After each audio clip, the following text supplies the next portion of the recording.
show you how to make the superstar of our greens production, and that is the evergreen arrangement made to go outside the front door. It drops into a standard urn and looks simply fabulous at the door. We've got a huge selection available at Terra in virtually any size, style, shape, color that you can imagine. But if you're feeling a little bit creative, you can make your own arrangement with very little effort, and I'm going to show you the secrets how to do that. We start off with a plastic pot. Plastic is durable, it's easy to use, and it doesn't crack or break with freezing, which is what's going to happen come December. We fill the pot with potting soil, just a regular container soil mix.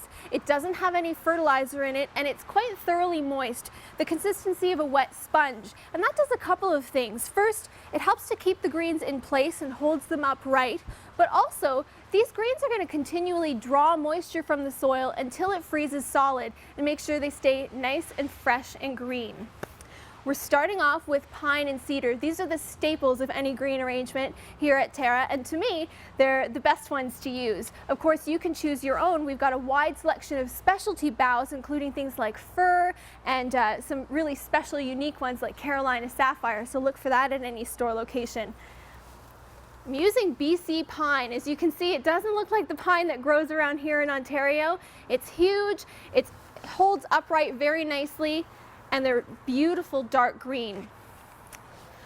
So building an arrangement is simple, albeit a little bit cumbersome. We start off with pine because it stays nice and upright and forms a beautiful shape in the planter. So I always start off by selecting the longest, straightest branch first to work with. And growing up, I learned not to waste anything, so all of the branches that I cut off will be set to the side and used in other places in the planter. So all of these little end pieces are coming off, and I'm left with a nice tall straight piece.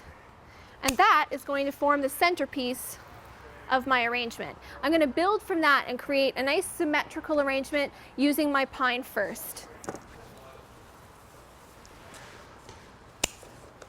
All of the bunches at Terra are 2.5 pound bunches, so it's quite a bit of pine and cedar, and for my arrangement I'm using 1 bunch of pine and 1 bunch of cedar.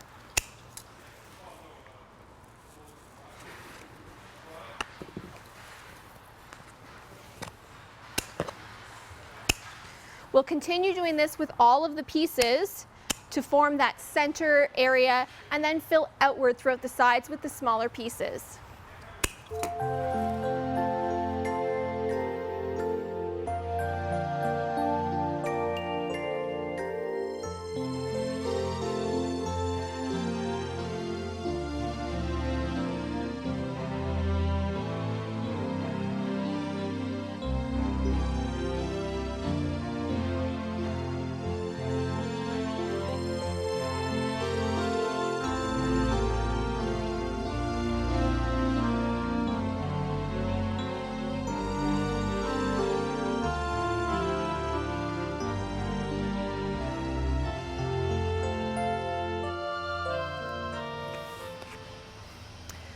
With my center now complete, we can start filling in throughout the outsides of the planter to create a nice full effect. You'll notice that with every piece I'm using, I make a fresh cut. Fresh cuts are important with each piece because it allows the pine to draw that moisture in the soil up through and make sure it stays nice and fresh and green. So again, we'll continue using all of the pine to start off, filling in around those outside edges and making sure to use the smaller pieces to drape over the outside, and that's going to help camouflage the pot once it drops into an urn.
With all of my pine in place, I'm now ready to break into this cedar bunch here. The principle is exactly the same. I'm going to start with the tallest, straightest branches first and sort of form the top area and then fill in through the sides. One thing about working with cedar though is that the boughs all have a natural curve to them. In order to keep a beautiful, natural looking and relatively symmetrical planter, I'm going to make sure to work with the curve and go from a center and flow outward with the natural curve of each branch. You'll see what I mean. So once again, we're starting with a nice tall straight piece. It's going to go right in the center, and we'll reserve the smaller pieces for filling in the outside edges. Isn't that lovely?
With the main body of the planter complete, I now continually use the rest of the cedar to fill in all the rest of the planter. You'll notice as I'm making it, I'm continually turning it, and that's because I want a nice symmetrical planter from all sides. So as I continue to turn it, I'm looking for spots that are bare, because overall I want a nice symmetrical shape from all angles.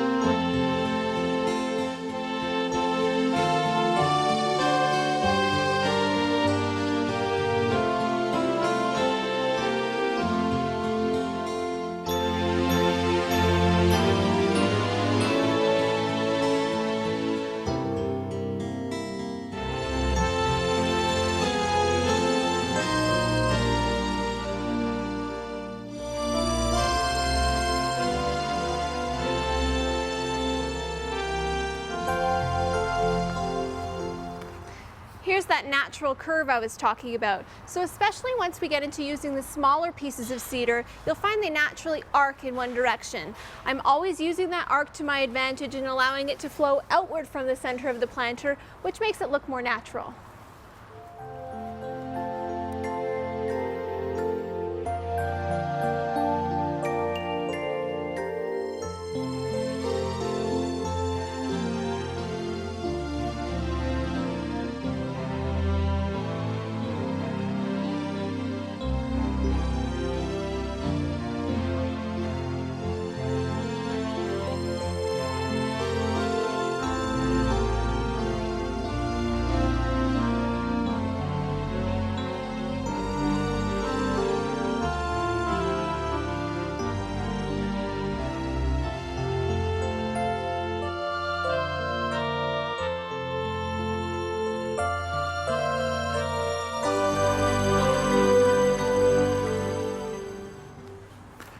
There we go. With virtually all of my greens used and very little wasted, I've now created a beautiful basis for an arrangement. Of course, with our completed example over on this side, you'll notice that something's missing. This planter needs a little bit of bling. And again, at Terra, we've got a full selection in virtually any color and style you can think of. I've got a nice glittered arrangement on this side, and this one I'll change up a little bit and make one in a solid red. Red, of course, is a classic for this time of year, and it also helps to stand out from a distance. So if perhaps you've got a long driveway or really want to make a big punchy statement at the front door, red's a great choice because it stands out. But there are all sorts of options available, from naturals with different shades of browns and creams and pine cones and natural accents, to other glittery types of arrangements with gold and silver, virtually anything you can think of. The matter is just up to you. With any arrangement, my preference is to start off with something tall in the center, and that forms sort of a focal point for the entire planter. I'm using these twigs in different shades, and of course they're kind of twisty and fun, so I'm going to start off by putting these in the middle.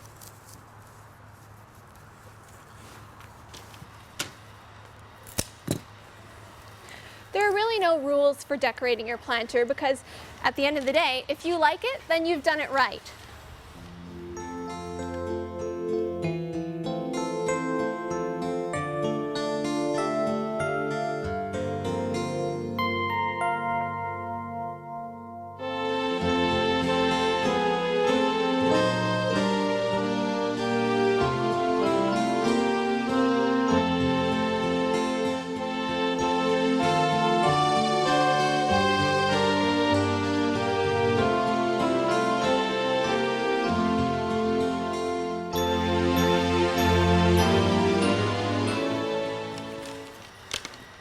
With the twigs in place, I'll choose a variety of different accents to fill in different spaces throughout the planter.